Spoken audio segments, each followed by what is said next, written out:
Buenos días a todos y a todas las que están hoy día con nosotros y a quienes se están incorporando aún a la plataforma, a esta presentación de hoy. Lo primero que quiero recordar es que todos los participantes, a excepción de los expositores, apaguen sus cámaras y silencien sus micrófonos, por favor. La presentación desde aquí en adelante está siendo grabada para que también puedan tener disponible este material posteriormente en ocasiones si requieren revisarlo nuevamente o si requieren también apoyo para recordar algunos conceptos de los que aquí se vayan a mencionar. Bueno, quiero presentarme y quiero presentar a los expositores. Mi nombre es Patricia Cabeza, soy enfermera del Departamento de Ciclo Vital de la DIPRESE del Ministerio de Salud. Y hoy día tenemos un tema que es relevante, un tema que además nos convoca como sociedad. Queremos enfatizar en algo que no es nuevo, pero que sí ha sido mayormente visibilizado quizá hoy día por nosotros, y queremos que asimismo sea visibilizado por todos ustedes y que puedan hacer una cadena de transmisión en este tema, que es las formas de maltrato infantil en este contexto de COVID,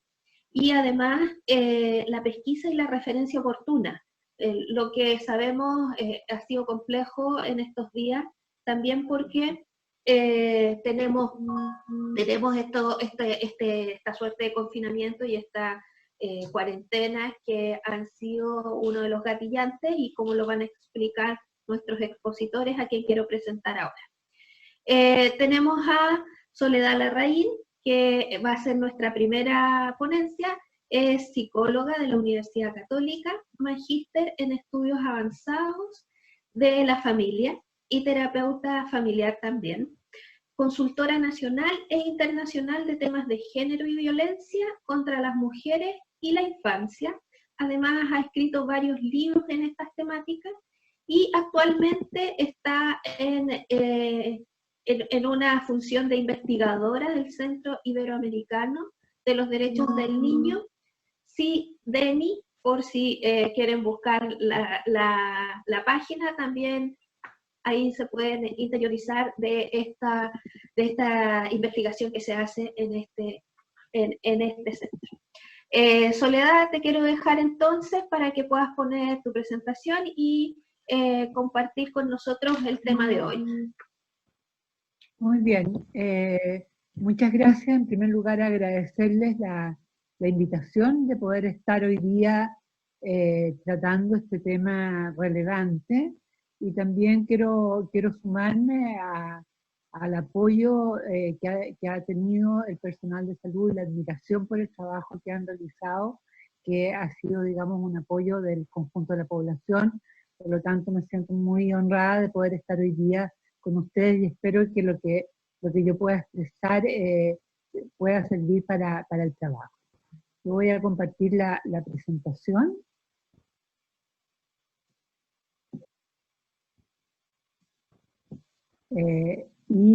Vamos a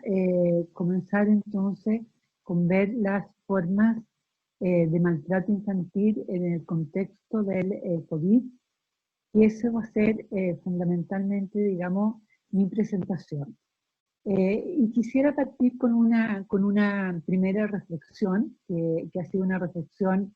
que ha estado presente, digamos, en distintos países sobre la situación de los niños, niñas, y fundamentalmente la protección de sus derechos. Y de alguna manera uno podría partir señalando que los niños y niñas han sido invisibilizados, y que eso se traduce casi gráficamente en que las calles se vaciaron de niños y niñas, y esto es una constante en la gran mayoría de los países, en donde se dieron mecanismos para salir a comprar, ir al banco, sacar el perro, pero los niños y niñas, y ahora en nuestro país los mayores de 75 años, se han confinado de manera permanente al interior de sus hogares. Eso ha significado que en diversos países se hicieron campañas incluso demostrando cómo las mascotas habían tenido prioridad frente a los niños, y se implementaron políticas considerando toda la protección sanitaria para que los niños tuvieran algún espacio, sobre todo los más pequeños, para poder salir y tener un tiempo de esparcimiento. Con esto quiero señalar cómo con esta invisibilización de los niños, también de alguna manera, en la medida que no era un grupo de riesgo, desaparecieron de las políticas públicas, desaparecieron de las escuelas, hoy día las escuelas son albergues, desaparecieron de las plazas, de las calles, y en nuestro país alguna preocupación trasciende sobre los contenidos educativos, que los niños no pierdan el año, por ejemplo, o si se va a hacer o no va a hacer el CINCE, pero hay poca conversación en relación a qué está pasando efectivamente con los niños en su situación de encierro. Pero lo que no desapareció fueron las consecuencias del encierro, que se traduce en insomnio, pesadilla, retroceso del lenguaje, situaciones de agresividad y desborde, conductas regresivas de manera importante, que es lo que de alguna manera transmiten los profesionales, y entre otras cosas, trastorno del apego. Entonces tenemos una ausencia de las políticas, pero la situación de confinamiento y las políticas que se están implementando y el clima que se está viviendo está afectando severamente a los niños, y es algo que no está puesto como una prioridad en las políticas públicas. Cuando los niños están aislados en sus hogares, se pierde el acceso a espacios que pueden ser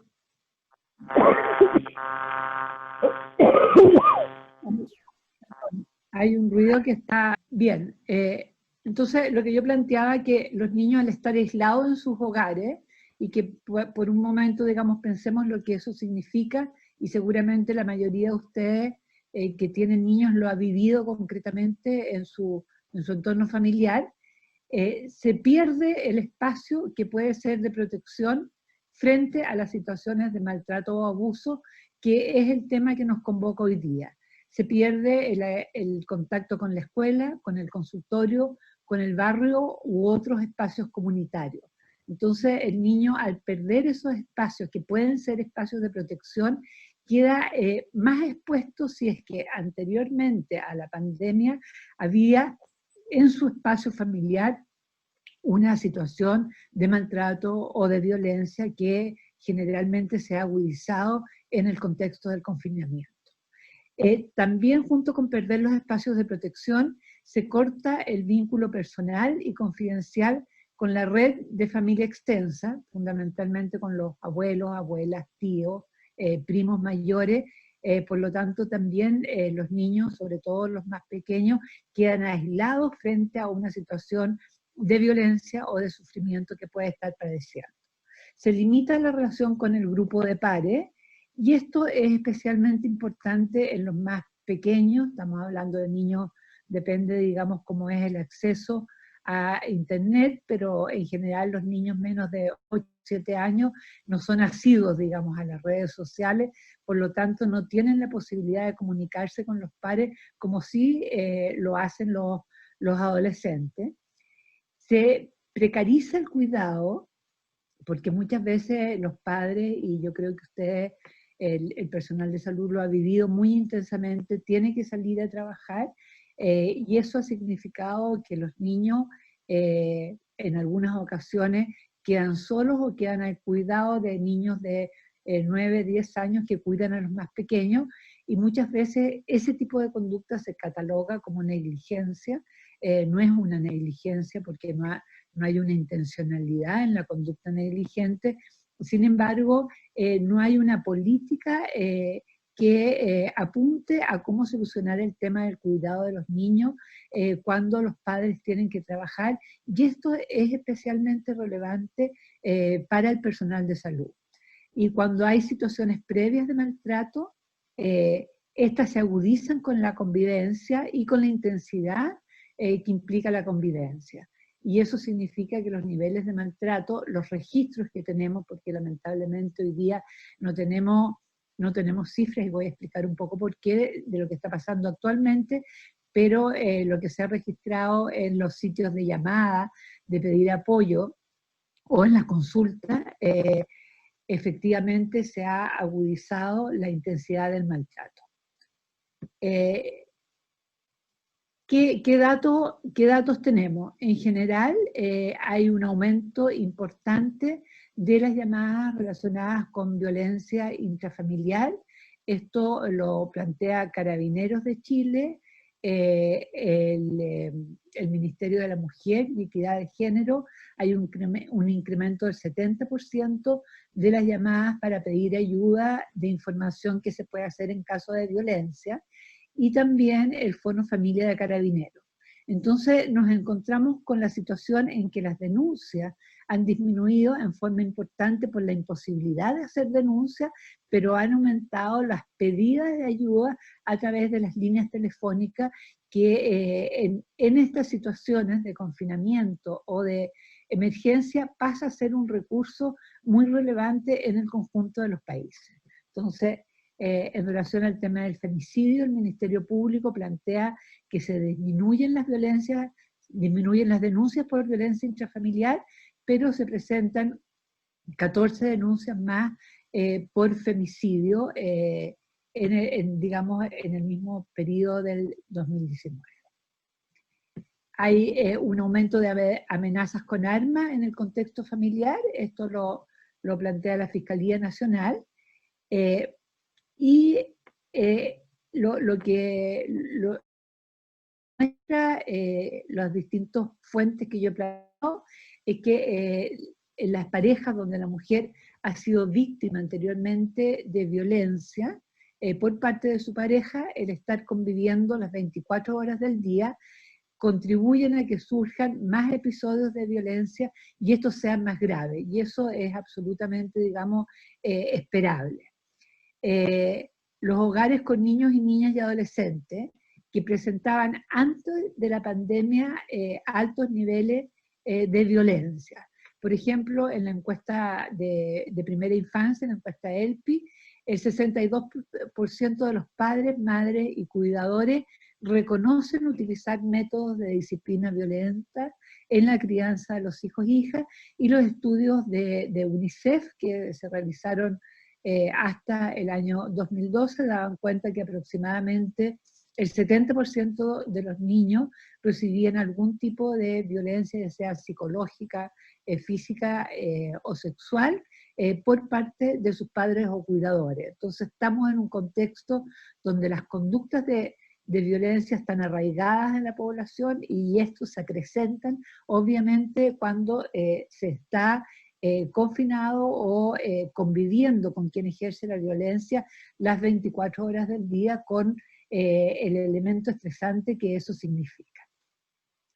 En relación entonces al cómo se ve el maltrato infantil en el contexto del COVID, quisiera reiterar que el maltrato es un atentado a los derechos más básicos de los niños, niñas y adolescentes, que están consagrados a partir de la Declaración Universal de los Derechos Humanos, y que las víctimas de maltrato y abandono, hay una multiplicidad de definiciones. Voy a plantear la definición que asume UNICEF. Se señala que las víctimas de maltrato infantil y abandono es aquel segmento de la población conformado por niños, niñas y adolescentes que sufren ocasional o habitualmente actos de violencia física, sexual o emocional, sea en el grupo familiar o en las instituciones sociales. El maltrato también puede ser ejecutado por omisión, como es todo el tema de negligencia, abandono emocional, por supresión o transgresión de hechos individuales y colectivos que incluye abandono. Quiero reiterar lo que plantea la definición, que el maltrato sucede ocasional o habitualmente actos de violencia, no significa que tenga que haber una violencia permanente o reiterada para considerar que los niños o niñas están siendo víctimas de una situación de maltrato. Se han definido diferentes tipos de maltratos. Yo aquí quise relevar los que me parecen más importantes en este contexto, y aquellos que quieran profundizar sobre el tema, en la observación número 13 del Comité de Derechos del Niño se hace una larga descripción de los diferentes tipos de maltrato que viven los niños, niñas y adolescentes. Y dentro de los más relevantes está lo que se refiere al descuido o trato negligente, que este puede ser físico, psicológico o emocional, la violencia mental o psicológica, que se refiere al maltrato psicológico, verbal o emocional, la violencia física y el castigo corporal, que tiene una definición específica y que por suerte ya en nuestro país ha sido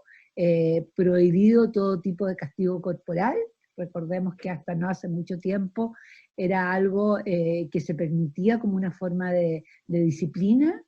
El abuso y la explotación sexual, que es un tema que adquiere relevancia en estos contextos, torturas y tratos o penas inhumanas o degradantes, incluido todo lo que implica la violencia policial, que fue un tema que estuvo en el tapete el año pasado en todo el tema del estallido,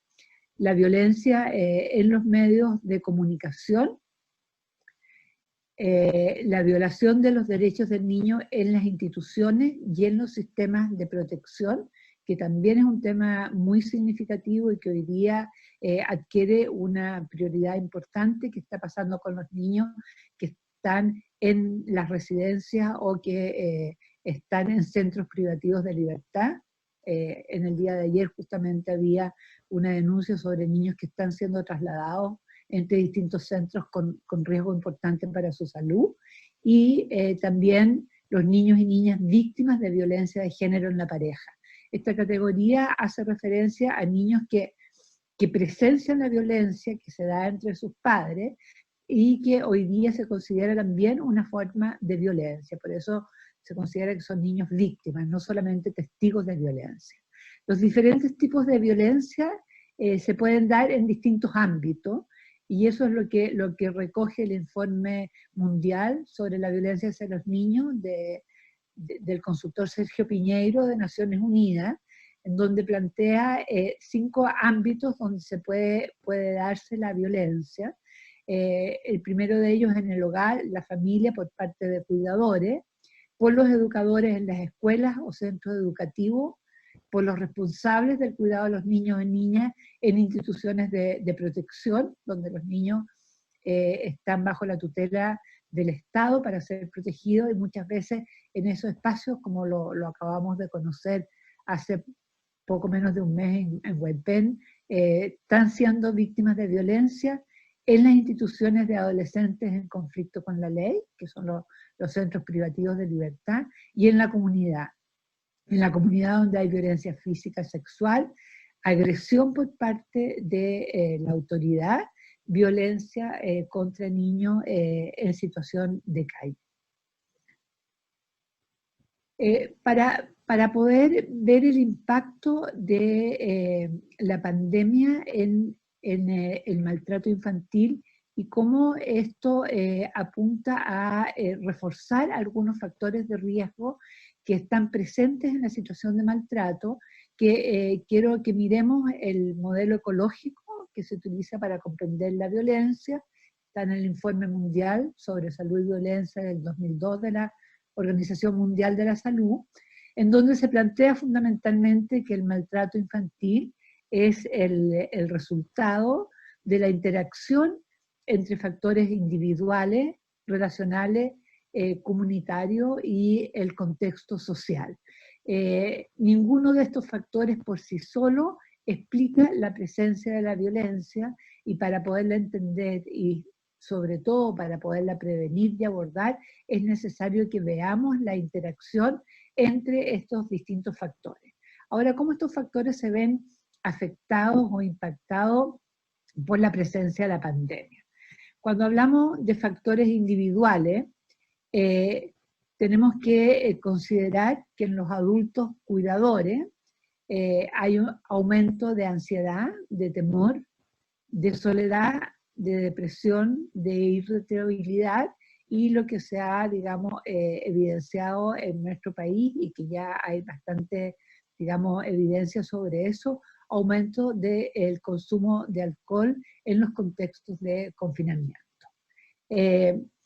Ahora, lo que es importante señalar de que este impacto que produce sobre todo las situaciones de confinamiento se da en un contexto de problemas de ingreso, de inestabilidad o desempleo, por los aumentos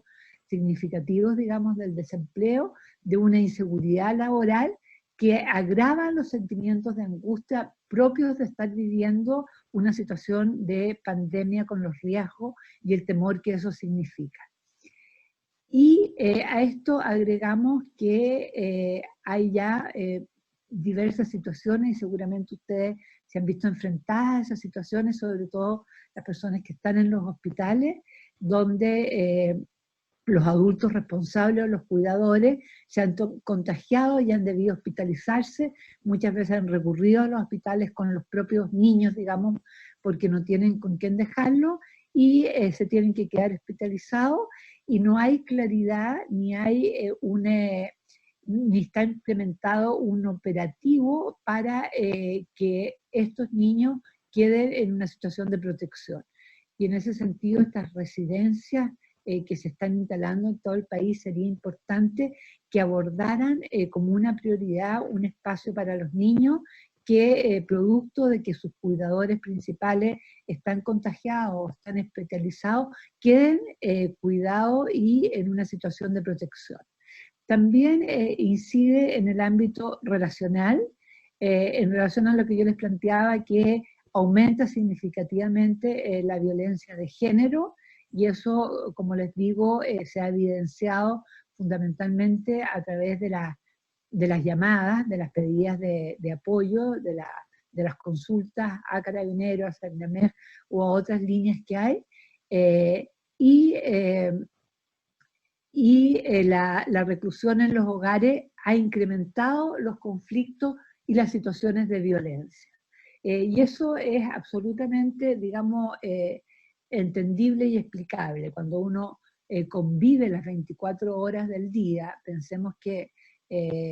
hay un porcentaje importante de la población que vive en espacios no más allá de 40 metros cuadrados, muchas veces en situaciones de hacinamiento, que hace que la convivencia sea extraordinariamente tensionante y conflictiva. Es obvio que aumenten las situaciones de conflicto, y si hay un tipo de pauta de comportamiento violenta, esto se va a traducir necesariamente en un aumento de la violencia. Esto se suma a la ausencia de redes de apoyo, tanto familiares como institucionales. Lo que yo les decía, incluso aumenta la violencia, pero bajan las denuncias por la dificultad de tener acceso a las redes institucionales, a ir al consultorio por una situación de violencia, ir a los centros de atención que tiene la red de Cernamed u otros, digamos, que eran espacios de contención. Hoy día ese acceso está tremendamente restringido. A nivel comunitario, y esto es muy relevante, ver el tema del aumento de las situaciones de violencia y de maltrato en el espacio familiar, haciendo referencia a lo que está pasando en el contexto comunitario y social. Tenemos un aumento de los niveles de pobreza, y en ese sentido los pronósticos son realmente dramáticos para el próximo año. Hay niveles de hacinamiento importantes y lo que señalábamos, altos índices de desempleo, que genera una situación de tensión, de inseguridad que incrementa y que hace aumentar la violencia y la falta de tolerancia frente a cualquier situación que parezca disruptiva. Hay una limitación del vínculo de los niños y niñas a las redes de protección, porque los programas de protección, incluso niños, por ejemplo, que estaban en tratamiento por situaciones de maltrato o de abuso sexual, esos programas se han descontinuado. Entonces hay una dificultad de acceso de los niños a los espacios de protección, Bueno, y lo que señalaba, no está implementado, digamos, una forma, salvo en algunos espacios comunitarios, del cuidado de los niños cuando el adulto responsable es hospitalizado producto del COVID. Y a nivel social, lo que ya hemos planteado, tenemos que tener una especial preocupación por el aumento en los niveles de pobreza, por la ruptura de las redes sociales y porque se acrecenta en estas situaciones las desigualdades sociales y económicas que se comienzan a hacer muy evidentes. La carencia económica, la incertidumbre, sumado al confinamiento y la interrupción de las redes de protección, desestabilizan a la familia y hace mucho más probable el uso de la violencia. También hay ya alguna evidencia que hay una ausencia de corresponsabilidad en el trabajo doméstico, aunque estén ambos miembros de la pareja en la casa, cuando hay una pareja biparental y ambos tengan obligaciones laborales, digamos, a distancia, quien tiene el cuidado fundamental de los hijos y todo el trabajo doméstico que ya además no cuenta con apoyo externo, es la mujer. Entonces eso ha significado una agudización también de las tensiones familiares y una sobrecarga de la mujer por el exceso de los roles. Y también lo que hemos señalado, una ruptura de las redes sociales primarias y secundarias, o sea, el tema de la abuela que servía de apoyo para cuidar a los niños, hoy día no es un recurso factible, y eso hace muy difícil solucionar el tema del cuidado, especialmente cuando ambos padres tienen que ir a trabajar, y yo les señalaba que ese es un problema crítico en el personal de salud. Ahora, en relación para hacer un resumen sobre las consecuencias del COVID, específicamente en relación al tema del maltrato hacia niños, niñas y adolescentes. Las medidas tomadas para enfrentar el COVID, que tienen un enfoque fundamentalmente sanitario y que obviamente uno no lo va a cuestionar, medidas como el cierre de escuelas, la restricción de movilidad, la interrupción de redes y posibilidad de apoyo social a niños, además de factores de estrés adicionales para los padres, madres y cuidadores, ha aumentado los niveles de violencia hacia niños, niñas y adolescentes. Y yo creo que eso es lo primero que tenemos que tener claridad. ¿En qué tenemos evidencia hoy día? En que ha aumentado la violencia de género en la relación de pareja. Hay un número mucho más importante de mujeres víctimas de violencia por parte de su pareja cuando están de alguna manera compartiendo el mismo techo con quien ejerce violencia. Hay un aumento de los niños y niñas víctimas de violencia de género, que como yo les señalaba, son niños que están presenciando la situación de violencia por parte de sus padres, porque vuelvo a reiterar, la gran mayoría de la población vive en espacios pequeños, donde situaciones de violencia son presenciadas por los niños, con, por supuesto, el impacto emocional que eso implica. Hay un aumento de la vulnerabilidad de los niños, niñas y adolescentes en Internet, y este es un tema tremendamente importante, donde ya algunos organismos como la OEA, el Instituto Interamericano del Niño, está poniendo una luz de alerta en la medida de que los niños, fundamentalmente los adolescentes, pasan periodos largos en Internet y cuando las condiciones del hogar lo hacen posible, encerrados en su pieza, están en un mayor riesgo de sufrir grooming y además la posibilidad de explotación sexual a través de la pornografía. Se limitan otras posibilidades de explotación sexual y el confinamiento en ese sentido dificulta obviamente que haya explotación sexual. Sin embargo, la explotación sexual se ha trasladado a las redes por Internet y en eso hay que tener mucho cuidado y sobre todo mucho cuidado cuando salgamos o cuando vamos saliendo de la pandemia o de las situaciones de confinamiento. Hay un aumento de las llamadas a los niños y niñas a las líneas de ayuda significativa. Por ejemplo, la Fundación para la Confianza tiene una línea de ayuda que ha implementado, y me señalaban justamente ayer que las llamadas han aumentado en un 70%, y los temas centrales son temas de maltrato y temas de salud mental. Los niveles de angustia y de depresión de los niños y niñas y adolescentes tiene una prevalencia muy significativa. Hay un aumento del maltrato físico, el abuso sexual y la negligencia. Hay un aumento de los trastornos por estrés postraumático, y en algunos estudios que se han hecho en otros países se ha detectado el riesgo de aumento de muertes maternas y menores de 5 años por los problemas en los servicios de salud, donde no se da prioridad, digamos, a todo lo que implica el embarazo, parto y puerperio. Quiero hacer, ya voy terminando, pero quiero hacer una especial mirada sobre los niños que están en una situación especial de vulnerabilidad, y me refiero fundamentalmente a los niños y niñas privados de su medio familiar, los niños que están en residencia y los adolescentes privados de libertad. La primera medida que se toma con este grupo de niños, que recordemos que más o menos en residencia hay aproximadamente, la cifra va variando, 8.000 niños, lo primero que se hace es que se interrumpe el contacto con su familia por razones sanitarias. Vuelvo a señalar que las medidas que se toman tienen siempre un enfoque sanitario, pero no hay una mirada sobre el tema de salud mental.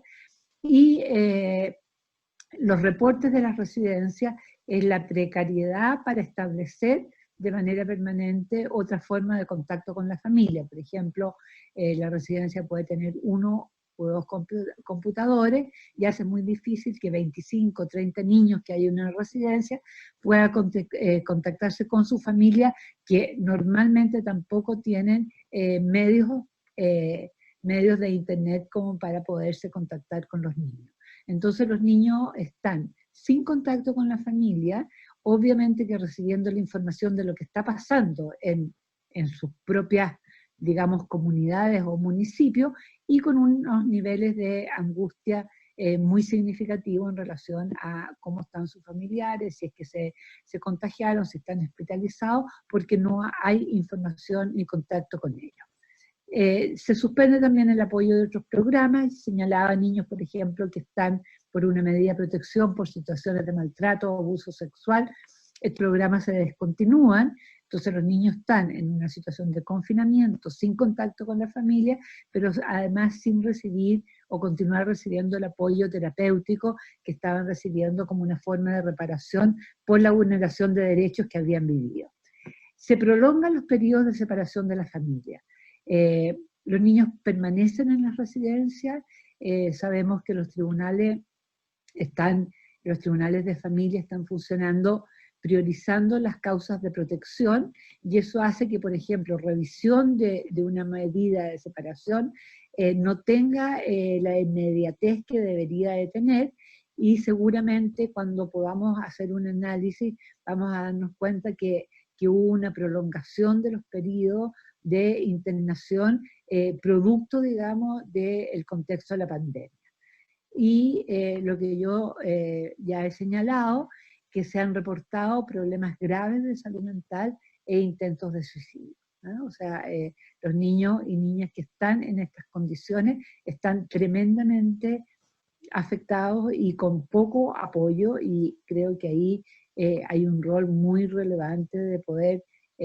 continuar el trabajo que está haciendo Salud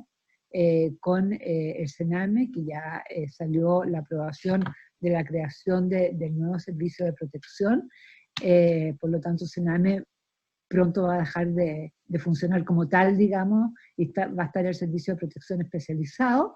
pero es muy importante poder ver qué está pasando y cómo tener información en relación a la situación de los niños, tanto de su salud física y especialmente de su salud mental. Está el tema de los bebés menores de 2 años con sus madres en las cárceles, que en muchos lugares los niños han sido sacados, digamos, del lado de sus madres, también por una situación de prevención y por las condiciones en que estaban viviendo, por el riesgo de contagio, y eso no hay claridad si esos niños terminaron en instituciones o en algún resguardo de la familia extensa. Lo que yo señalaba, que los niños y niñas en programas de protección está descontinuado, digamos, por razones obvias, por la dificultad de poder trasladarse y asistir. Y los niños que requieren apoyo del sistema de salud o educación también se han espaciado o discontinuado. Por ejemplo, los programas de estimulación u otros programas no son prioridad hoy día, obviamente, y también hay una preocupación especial por los niños y niñas migrantes. Hemos podido ver lo que ha significado poblaciones migrantes con niños pequeños, como los venezolanos, los bolivianos que todavía siguen a la intemperie, digamos, que todos ellos con niños pequeños, niños que están en una situación irregular y que les impide beneficios y apoyo en situaciones de emergencia. Entonces tenemos que tener una especial preocupación por aquellos niños que están en una situación de especial vulnerabilidad. También están la situación de los recién nacidos, que son separados de sus madres infectadas, y cómo trabajamos, o cómo, me imagino que ya en muchos hospitales se ha instalado, pero cómo favorecemos el apoyo seguro y la necesidad de crear protocolos e investigar si es necesaria o no es necesaria la separación. Está la situación que ya hemos señalado de los niños que viven con adultos y no tienen más redes, que pueden quedar desamparados si el adulto se enferma y es hospitalizado. Está como prioridad los hijos e hijas del personal sanitario, que tienen un mayor riesgo de contagio, de que muchas veces los funcionarios se han mantenido al margen de sus familias sin contacto para evitar el contagio, con todo lo que eso implica, y quién está proveyendo ese cuidado que tienen que tener los niños. Esa tiene que ser necesariamente una preocupación del Estado, para que el personal pueda trabajar tranquilo, sabiendo que sus niños están bien cuidados y no que están solos o a cargo de un hermano o hermana mayor. Están los niños con algún tipo de discapacidad física o mental que deben ser hospitalizados, y han habido ya algunas experiencias de niños, por ejemplo, con trastorno autista u otro tipo de trastorno emocional, que tienen una gran, digamos, dificultad de ser hospitalizados, de exponerse a los tratamientos, y que muchas veces también por razones sanitarias no se permite al familiar o a la madre que quede con él, con la consecuencia, digamos, impacto emocional en el niño, porque son niños que están en una situación de gran vulnerabilidad. Y también los niños que están en aislamiento en los hospitales, donde siempre en las situaciones de emergencia los riesgos de abuso sexual o maltrato son importantes y se requieren protocolos para la protección, detección y denuncia. Otro punto sobre el cual hay que tener una especial preocupación es los niños que están en aislamiento o en albergues que ya se están instalando, y eso ha sido también una preocupación permanente en las situaciones de catástrofes. Me acuerdo que este fue un tema que vimos muy, digamos, prioritariamente en el terremoto y tsunami, por los cuidados que hay que tener en los albergues en relación a la prevención fundamentalmente de la violencia sexual. Hay que implementarse medidas de protección contra el abuso sexual y el maltrato en los albergues, y hoy día se están instalando estos albergues en distintos liceos, fundamentalmente para personas en situación de calle y para migrantes, ¿no? Entonces, bueno, ahí hay que tomar medidas, digamos, importantes, ubicar a las mujeres solas y a los niños no acompañados. aislarlos de los que están con COVID y sobre todo la posibilidad de espacios seguros, supervisados, con personal femenino y con todas, digamos, aquellos protocolos para prevenir situaciones de abuso sexual, porque tenemos conviviendo personas sin ningún vínculo, de ningún tipo, digamos, de distinta edad, de diferente sexo, donde el riesgo del abuso sexual es un riesgo, como yo les digo, que está absolutamente, digamos, comprobado en estas situaciones de emergencia o de pandemia. Por último, para ir terminando, quisiera hacer algunas reflexiones finales en relación a lo que he planteado.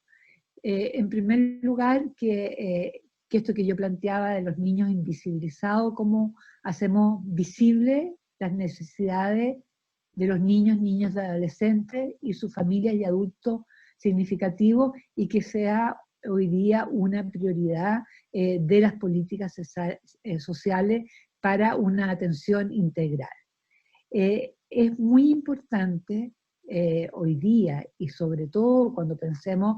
en la salida de esta situación, que seamos capaces de tener un sistema de protección social reforzado, que reduzca el impacto económico de la crisis, pero que lo reduzca integralmente, no basta con ayudas parciales, entregando respuestas oportunas que evite acrecentar los factores de riesgo asociados a la violencia. Me hago referencia a que la familia tiene que tener certezas mínimas de que por lo menos sus necesidades básicas y sus situaciones de bienestar van a estar garantizadas para evitar que eso aumente la tensión, la angustia y que impacte en mayores situaciones de maltrato.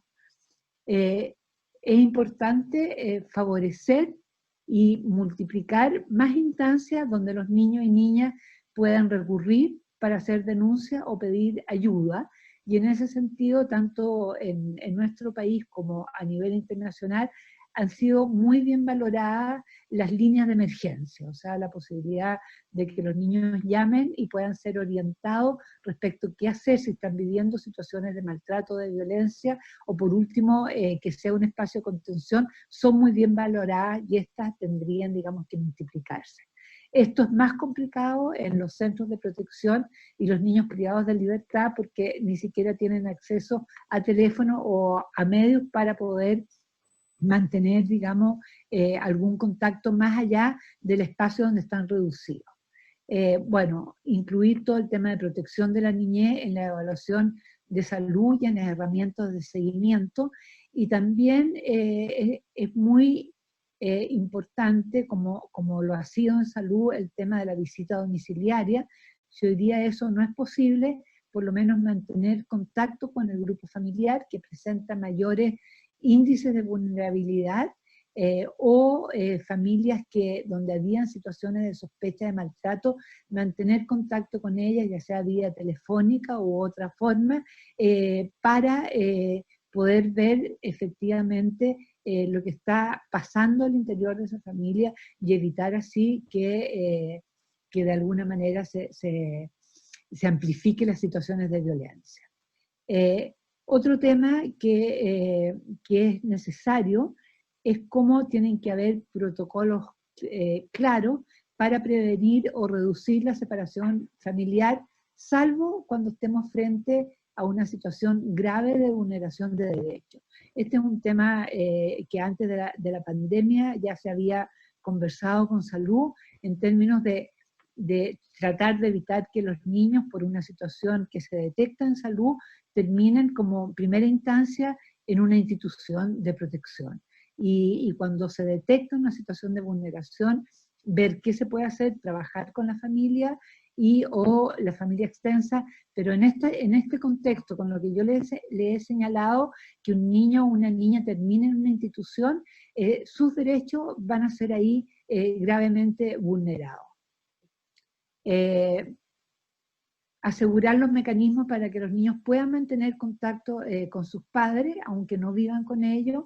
considerando su interés superior, y por último,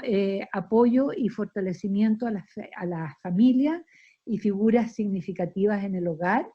como eso se puede hacer, digamos, a lo mejor con cartillas, llamadas telefónicas, apoyo, preguntar a la familia cómo están, si requieren ayuda, cápsulas, etcétera.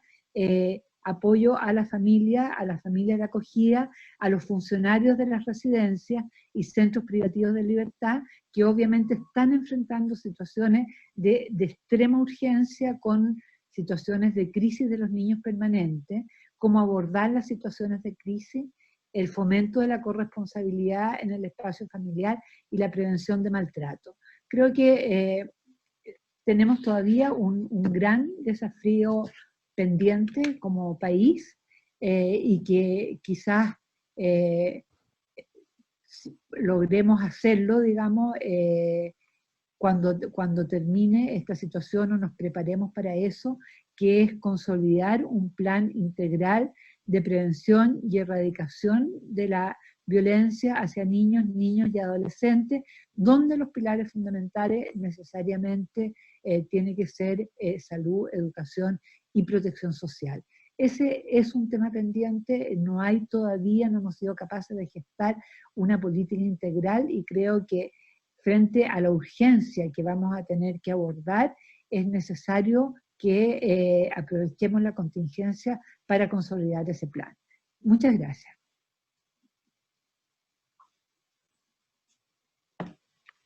Gracias, Soledad. La verdad es que con toda esta información y con todo lo que tú nos has expuesto, estos factores que queremos relevar tienen que ver para que ustedes, todos los que nos están acompañando, los puedan tener presentes en el día a día y los vayamos visibilizando cada vez más. Les quiero presentar ahora nuestro segundo expositor, que es el doctor Fernando González. Él es médico pediatra de la Universidad de los Andes, salubrista de la Universidad de Chile. Ha sido encargado también de programas de niños, niñas y adolescentes con necesidades especiales,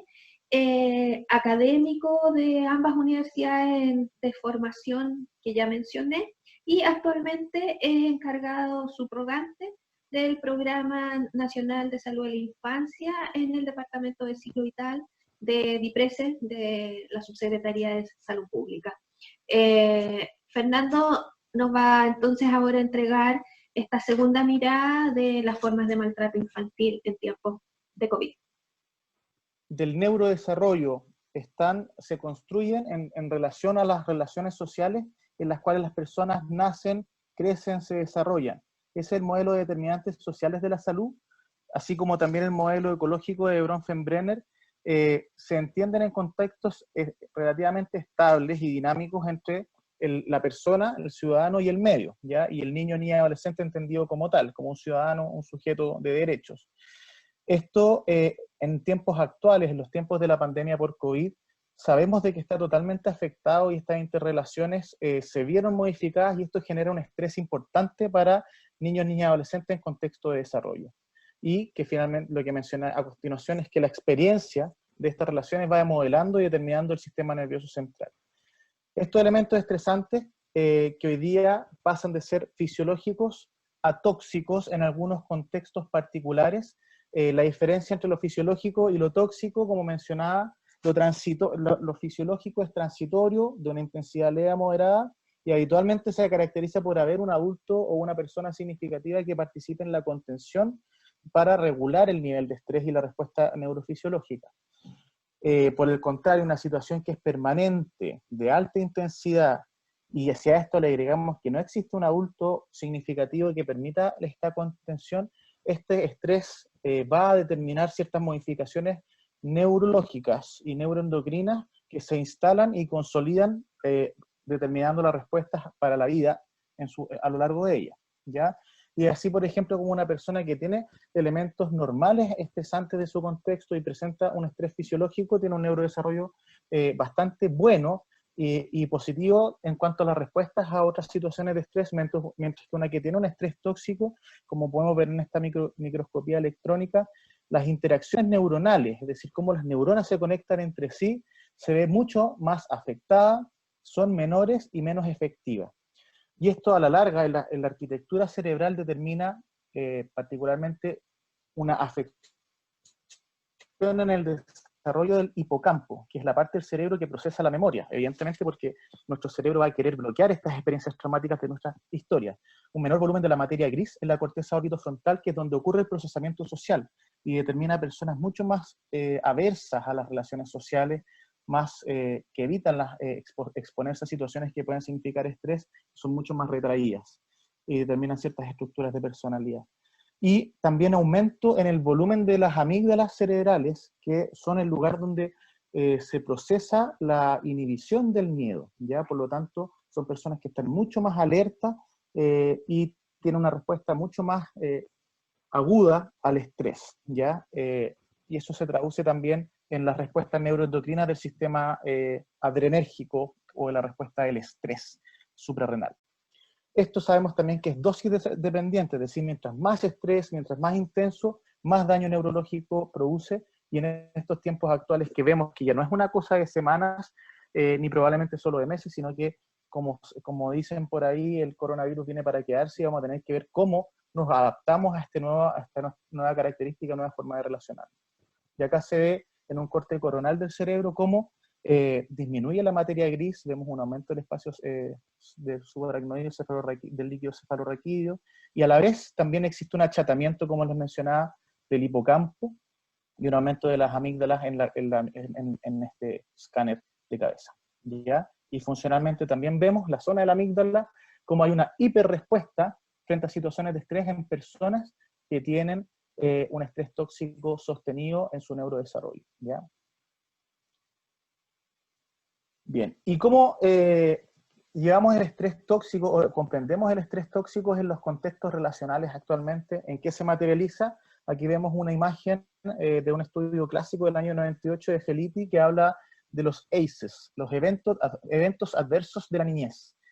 y los traduce en estas 10 dimensiones, ¿ya? El abuso o maltrato físico, que es el castigo físico que conocemos, y más de lo que quisiéramos, el maltrato emocional y evidentemente el abuso sexual en todas sus formas. La negligencia en el cuidado físico, la negligencia en el cuidado emocional y la contención emocional frente a situaciones de estrés,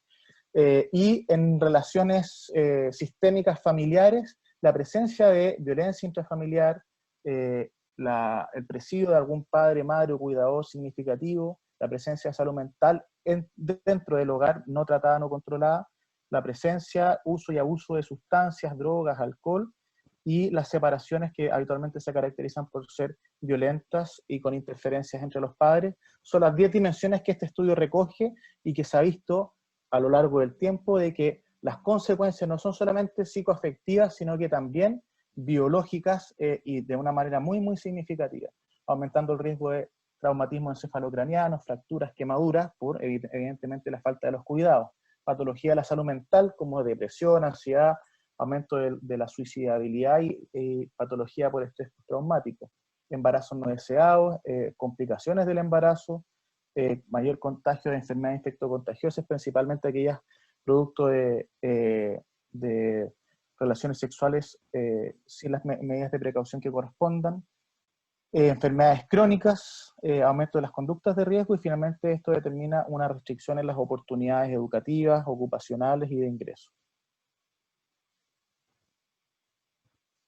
¿Cuál es la contraparte o qué hace la sociedad y finalmente las organizaciones internacionales frente a estas situaciones que interfieren en el neurodesarrollo y la posibilidad de un pleno desarrollo de los niños, niñas y adolescentes? La Convención sobre los Derechos de la Niñez. Esta Convención sobre los Derechos de la Niñez precisamente releva y pone en el centro las condiciones para un pleno desarrollo y el bien superior del niño como principio rector, y esto determina las acciones que deberían ocurrir en los estados partes que adscriben a esta convención, entre ellos Chile. Todos los años sale este reporte que revisa el cumplimiento a nivel mundial de los países que han adscrito a la convención a los diferentes indicadores y dimensiones que relevan la protección y ejercicio de los derechos de niños, niñas y adolescentes. Hay 182 países que participan de este reporte. Vemos que Estados Unidos no está, porque Estados Unidos es el único país que no ha firmado la Convención de los Derechos de la Niñez. pero la gran mayoría de los países sí está, son 20 indicadores, 13 cuantitativos, 7 cualitativos, y abarcan dimensiones de vida, salud, educación, protección y medio ambiente. Sorprendentemente, Chile está en una situación no mala, está en el puesto 19 de los 180 países. Sin embargo, vemos que si bien salud, educación tienen puntajes bastante buenos, la dimensión proteccional, que sabemos, es uno de nuestros problemas en nuestro medio, tiene un score muy bajo, y lo mismo en contextos, ambientes en los cuales crecen los niños. Así que ahí evidentemente tenemos nuestros talones de Aquiles, y es precisamente donde hoy día, particularmente en relación a la presencia del coronavirus, necesitamos mayor fuerza y presencia en los contextos y en el sistema proteccional. Bien, entonces ahora nos metemos un poco más específicamente en coronavirus. Este virus SARS-CoV-2 que llegó para quedarse va a afectar nuestras relaciones con nuestros contextos, y particularmente de nuestros niños y adolescentes. ¿Cómo afecta el coronavirus a los niños y adolescentes? En 3 dimensiones. Impacto directo en la salud, pero también en la salud física o de una perspectiva biomédica, pero también existe el impacto socioeconómico que va a determinar impactos en otras dimensiones psicosociales, así como también las medidas de mitigación. Los confinamientos tienen afecciones en otras dimensiones que evidentemente también se traducen en eventos adversos de la niñez en hogares en donde hay mayor riesgo de que ello ocurra, como mencionó muy bien Soledad en la presentación anterior. Esta frase que dejo aquí me hace mucho sentido. Los niños y adolescentes, si bien no son la principal cara de la pandemia, dado que no afecta significativamente o no da un cuadro grave en niños y adolescentes en términos generales, sí ellos son quienes corren el riesgo de ser su principal víctima, por precisamente estas dimensiones que estoy mencionando. A nivel de la salud, afecta efectivamente a nivel de la infección propiamente tal, que es bajo, pero sí existen grupos específicos que hay que visibilizar: niños en situación de discapacidad, niños con patología o inmunodeficiencias u otras condiciones pueden presentar infecciones graves, y eso sí tiene que ser visibilizado. Como la atención del coronavirus está orientada principalmente a la población mayor, mucha atención infantil puede verse retrasada precisamente en este sentido, pero principalmente el daño puede ocurrir en la interrupción de procesos asistenciales o procesos terapéuticos que pueden vivir ciertos niños con enfermedades crónicas. ¿Por qué? Porque hay prestaciones que hoy día están viéndose interrumpidas por la conversión de funciones en los equipos de salud, en los territorios. Y hay programas que no deberían suspenderse. O sea, las inmunizaciones es algo que debería seguir funcionando o no interrumpirse, porque no es que hayan sido suspendidas oficialmente a nivel central, sino que se han interrumpido por el funcionamiento y dificultades territoriales. El programa de inmunizaciones, los suplementos de fierro, de vitamina B, el aporte de leche del Programa Nacional de Alimentación Complementaria, el apoyo a la lactancia materna, son elementos que tienen que ser relevados y no pueden interrumpirse, y se debe poner energía especial para que se le dé continuidad a estos procesos. La educación también es una dimensión que afecta directamente la salud de los niños al interrumpirse esto, que es algo que ocupa gran parte de su día. Interrumpe por un lado los procesos educativos, pero también la vida social. En situaciones de riesgo social grave, hay interrupción en la entrega de comidas en familias en que esta comida muchas veces es la más importante del día. Y en aquellas familias también de mayor riesgo social o mayor dificultades de acceso a internet o a tener computadores, en donde hoy día se está implementando la teleeducación o la educación telemática. Eso también genera brechas evidentes en la forma de continuar los procesos educativos. La afección socioeconómica, y aquí vemos un gráfico de una ciudad, de un país de Oriente, cómo en el momento de las medidas de mitigación, en este caso la cuarentena, disminuye a un cuarto el ingreso promedio familiar de las familias de ese país. Esto no lo hemos medido en Chile, pero evidentemente esto también debe ocurrir y concentrarse principalmente en las poblaciones de mayor riesgo. Incertidumbre económica de los padres, eso también lleva problemas de salud mental, tanto del niño como de los cuidadores. Disfunciones familiares, eventos previos de abuso sexual, maltrato infantil se exacerban en estos contextos. Cambios en las redes y sistemas de protección, y la restricción de participación e interacciones sociales va a aumentar el riesgo de presentar patologías de salud mental. Y respecto a cómo aumenta la frecuencia de la violencia, particularmente en sus formas más graves, ayer en una presentación el doctor Pablo Espós hablaba de la tormenta perfecta, me gustaría tomar esa frase, porque es muy, todos los elementos que ocurren hoy día, el aislamiento social, encerrarse en las casas, disminuir el control externo, que es que los vecinos o los compañeros de clase, la profesora puede identificar alguna situación de riesgo, eso no está ocurriendo hoy día. Hay estresores psicológicos, económicos, familias con menos recursos o menos habilidades pueden tener efectivamente mecanismos de afrontamiento que son de mayor gravedad, como es la presencia de alcohol, drogas en familias, y el uso problemático y abuso, por cierto, de ellas, alteración en la rutina, el cierre de las escuelas, y como mencioné también las interacciones relacionales afectadas y los sistemas de protección afectados aumentan el riesgo de que ocurran estas situaciones de violencia en los contextos del hogar, principalmente vulnerables. ¿Y cuáles son las poblaciones más afectadas? Evidentemente las poblaciones especiales. Las poblaciones privadas de libertad, adolescentes que están en centros privativos de libertad o hijos de mujeres y padres y madres privados de libertad, quienes continúan con sus cuidados. Los refugiados, algo que es poco frecuente en nuestro país, pero en otros países sí es muy relevante, pero vemos también la situación de calle de personas hoy día y poblaciones migrantes muy importantes, lo vemos día a día, lo vemos acá en las calles como poblaciones y grupos de migrantes venezolanos, peruanos, bolivianos, ecuatorianos hoy día están en las calles sin la posibilidad de tener acceso a alimentación, a un techo y evidentemente las medidas de mitigación de la transmisión de la infección. Son poblaciones que tenemos que visibilizar y trabajar directamente con ellas. Situación de pobreza, las minorías y infancias minoritarias de pueblo originario, niñez trans, niñez con situación de discapacidad o bajo tutela del Estado, son las poblaciones de riesgo con las que hay que trabajar directamente. Las situaciones de maltrato infantil que están ocurriendo con más frecuencia hoy día en los hogares más vulnerables, desde la perspectiva del maltrato físico, el castigo físico evidentemente es algo que en situaciones de mayor estrés se acentúa, y en las situaciones de abuso sexual infantil que existían previamente en estos contextos aumenta el riesgo de que esta ocurra y se perpetren con mayor frecuencia dada la falta de visibilización. Y las situaciones de hogar que tienen dificultades económicas severas pueden llevar también a situaciones de explotación laboral o explotación sexual comercial de niños y adolescentes en un futuro no muy lejano. Las situaciones de maltrato psicológico y emocional, ser víctima o ser testigo de violencia intrafamiliar, la educación de la casa es una situación relacional muy importante porque cuando el padre o madre, cuidador, participa o trata de colaborar en esto y no tiene herramientas y habilidades, puede estresar la relación del padre con el hijo, la madre con el hijo, y eso afectar el daño emocional y relacional entre ellos. O el otro extremo, la no posibilidad de poder acompañarlo y el niño pasa finalmente todo el día con los padres, madre, abuela, pero sin su atención y quedan completamente invisibilizados.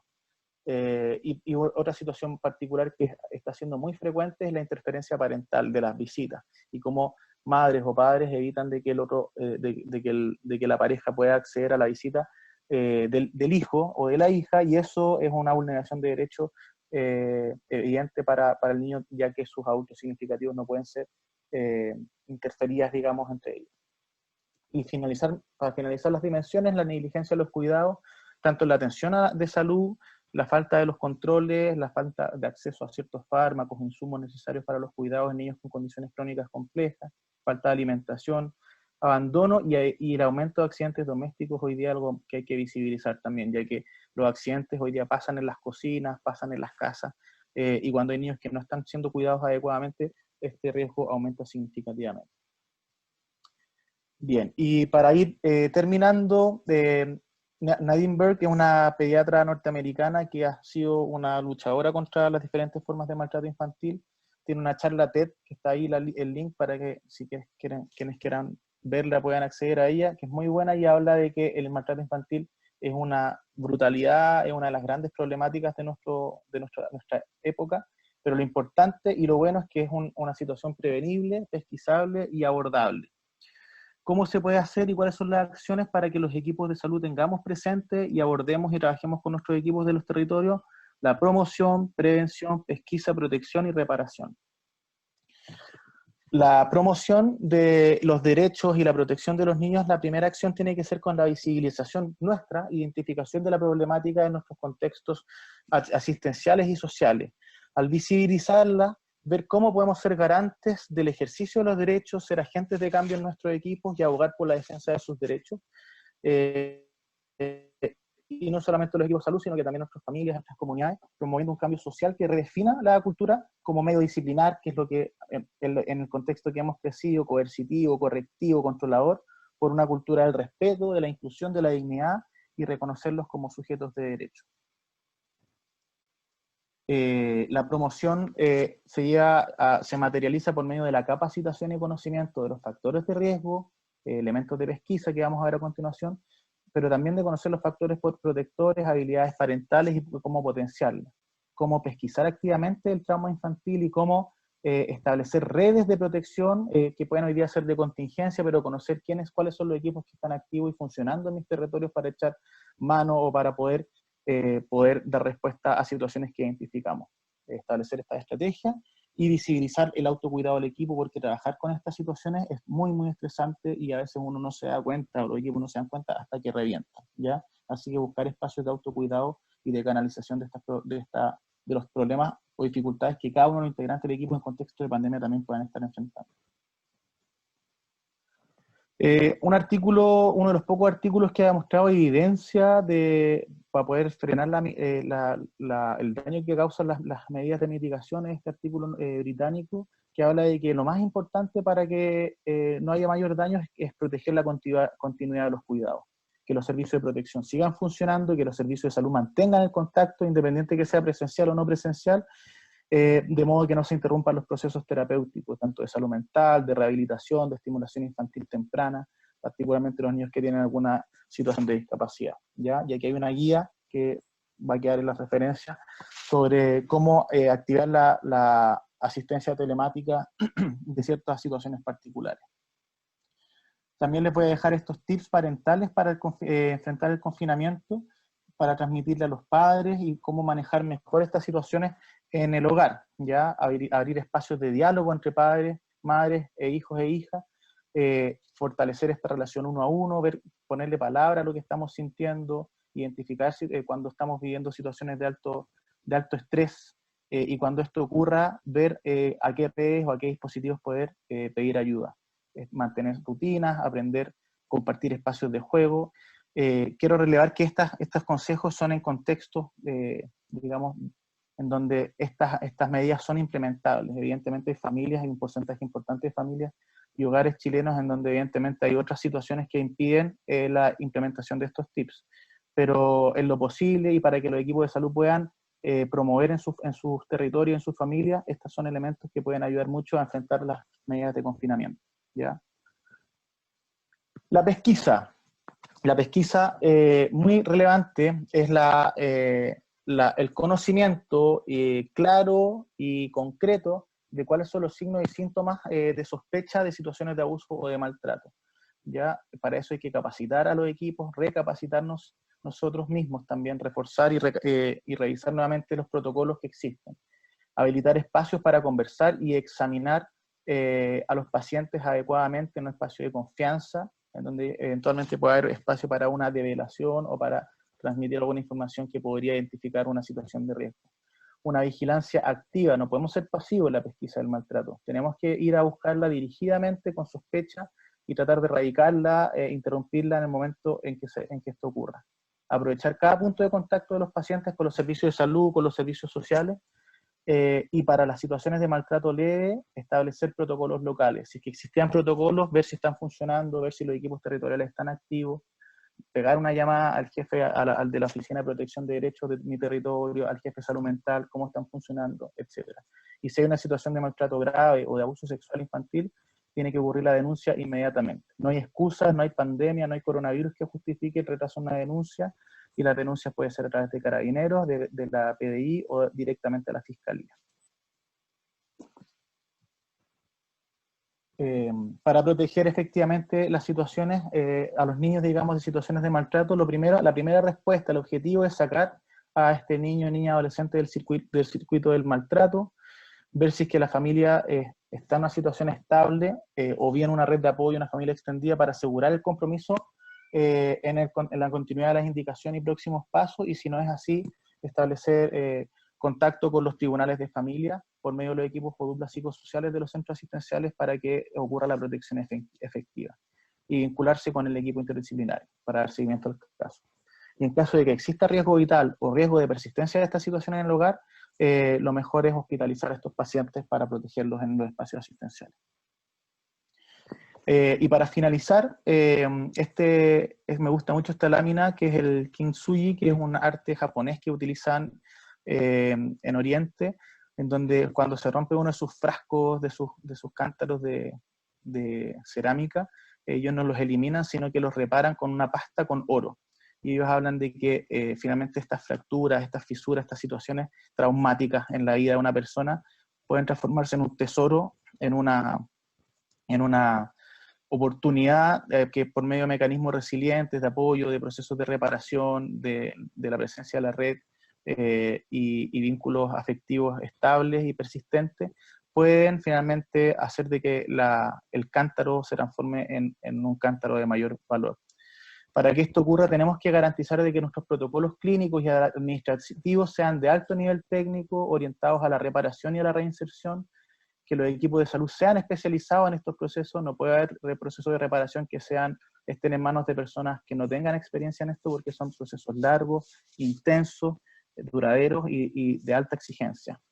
Tiene que haber continuidad en la atención por la importancia del vínculo terapéutico, y siempre en la medida de que exista, por cierto, la participación de la familia y la comunidad a lo largo de este proceso. Les dejo estos artículos que me parece que son muy relevantes para los tiempos actuales. Quienes quieran profundizar en ellos, tenemos harta información que va saliendo,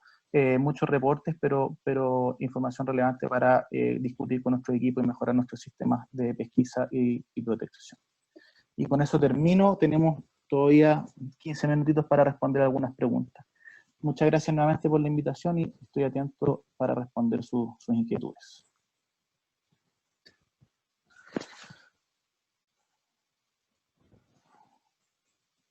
Muchas gracias a ambos expositores. Nos quedan unos poquitos minutos, les vamos a transmitir algunas reflexiones y que llevan asociadas algunas preguntas dentro de lo que nos llegó en los distintos chats. Una de las preguntas era estrategias concretas que pudieran ser transmitidas tanto a los equipos para que los transmitan a sus padres, como a las familias donde los espacios de confinamiento y de pandemia son muy pequeños, sin patios, sin lugares de esparcimiento para los niños, niñas o adolescentes. Si les pudieran dar algunas referencias sobre lo que a ustedes les parece más adecuado. No sé si Soledad primero, cortito, o Fernando. A ver, yo cortito, yo señalaba que había un movimiento en la mayoría de los países de Europa, y aquí en Chile, en Perú, en Argentina, primero para tratar de darle un espacio de salida a los niños. O sea, cuando hay confinamiento, de los niños tomando todas las medidas sanitarias, puedan por lo menos salir media hora, una hora al día con sus padres. Creo que ese es un tema que se podría seguir insistiendo aquí, que ya hay organizaciones que lo han planteado. Y lo segundo, digamos, es cómo generar una rutina que no sea una rutina rígida, pero que permita mantener una cierta actividad y también con espacios, digamos, de que los padres puedan en algún momento trabajar bien. La corresponsabilidad es un tema relevante, porque el trabajo, yo planteaba que ha estado fundamentalmente a cargo de la mujer. Si están ambos padres en la casa, es importante promover de que ambos padres puedan turnarse de alguna manera con los niños y, como señalaba, organizar una rutina con tiempo con los niños y con tiempo donde los niños puedan hacer actividades de manera relativamente autónoma. Sí, yo agregaría a eso el valor de la comunidad, ¿cierto? Volver a reconocer de que si bien hay espacios y elementos contextuales que son inmutables, o sea, y no puedo hacer que los blogs y los departamentos hoy día de soluciones habitacionales que son de 30 metros cuadrados, si es que puedan crecer, pero sí podemos recurrir a la organización comunitaria para poder establecer algunas estrategias de, no sé, identificar alguna situación en donde un niño con por ejemplo, un trastorno de la conducta, un niño con trastorno del espectro autista hoy día tiene la posibilidad y permiso para poder hacerlo, pero también algunos casos especiales pequeños que no entienden, poder dar el espacio que en estos blogs, por ejemplo, o en algunos espacios permitan la circulación en algún momento del día, en la medida en que esto no aumente las interacciones y el riesgo de contagio, evidentemente. Pero como volver a buscar soluciones en los territorios, adaptaciones y creatividad local para poder dar respuesta a estos casos particulares y reconociendo las limitaciones estructurales que tenemos, ver cómo podemos apoyar aquí a situaciones que demandan mayor apoyo y atención en los barrios. Gracias. Transmitir que hay mensajes de felicitaciones por las presentaciones, que gracias y de muy buena calidad. Además, decir que le dicen al doctor Fernando González que cuando habla de la realidad de las denuncias por situación de vulneración de derechos, en esta esfera la sexualidad y no olvidar las medidas de protección, que cómo ahondaría en eso. Sí, hay dos acciones. Una es la denuncia que va a Fiscalía para poder establecer mecanismos legales, digamos, por un lado de investigación que correspondan para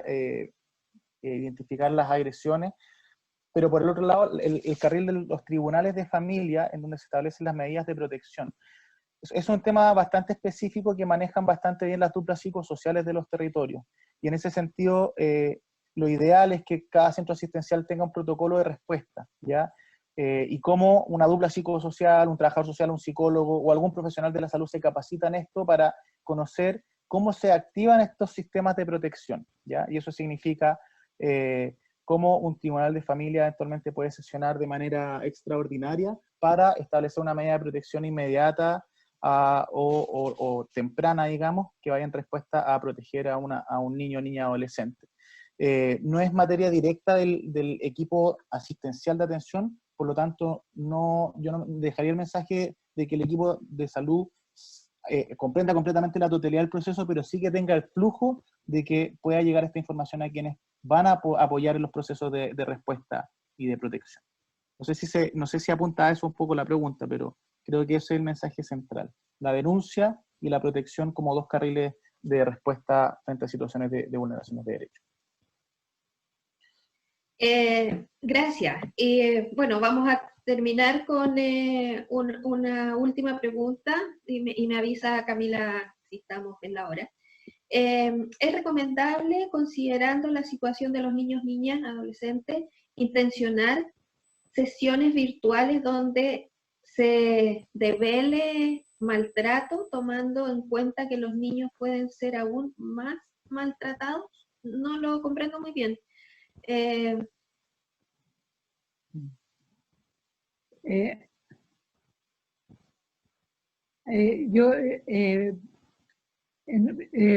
Dime, Soledad.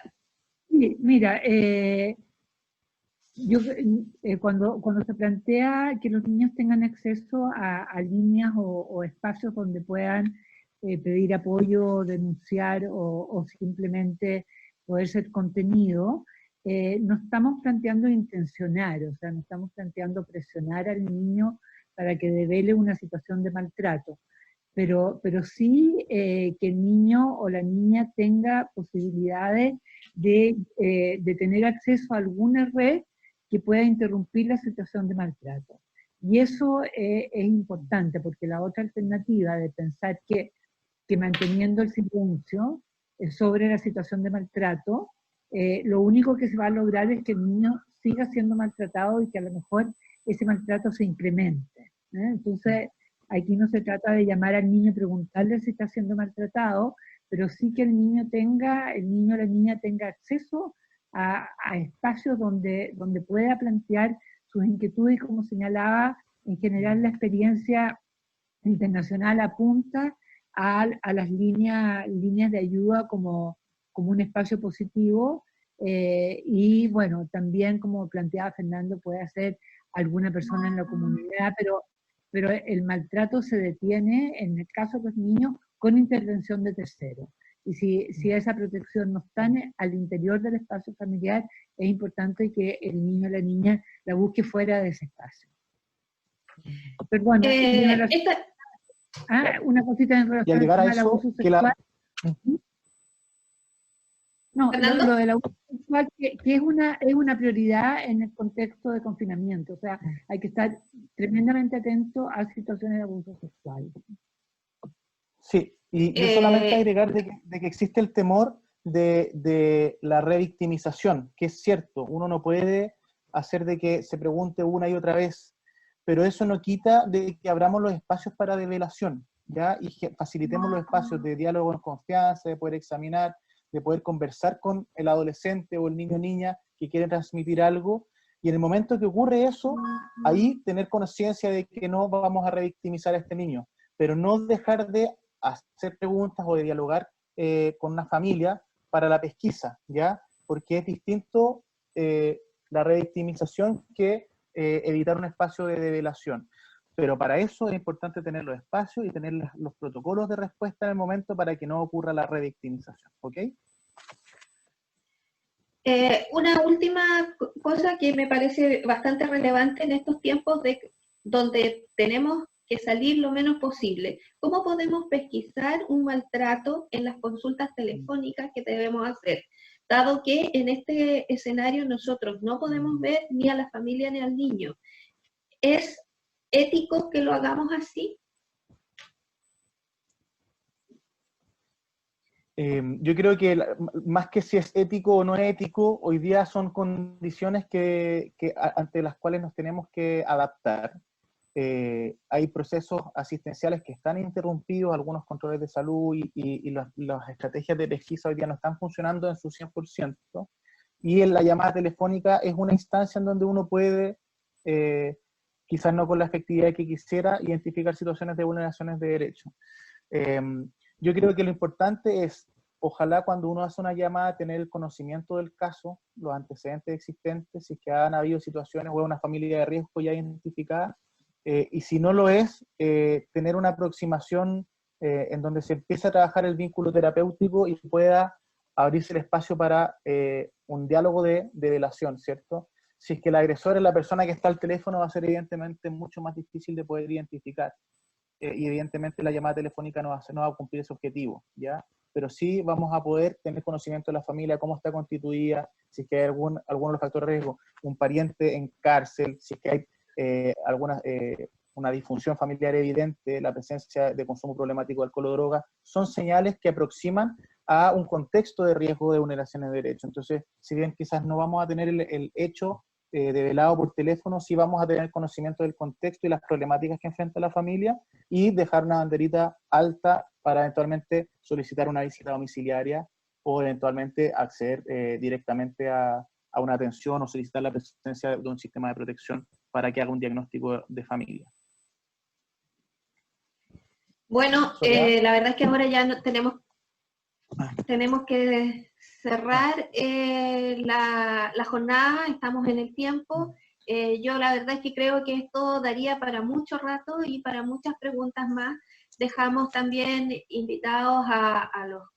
nuestros asistentes a poder contactarse con sus sistemas de salud, con sus CEREMIS, con sus servicios de salud y con las instancias que sean para que podamos ir mejorando las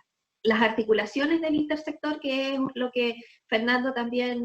lo mencionaba dentro de su presentación, y tener claridad de que nosotros sabemos que muchas de las personas que están acá conectadas son de regiones, no necesariamente de la región metropolitana, donde muchas de las cosas que nosotros estamos planteando a veces se hacen más complejas y más difíciles. Darles las gracias a todos los asistentes y estaremos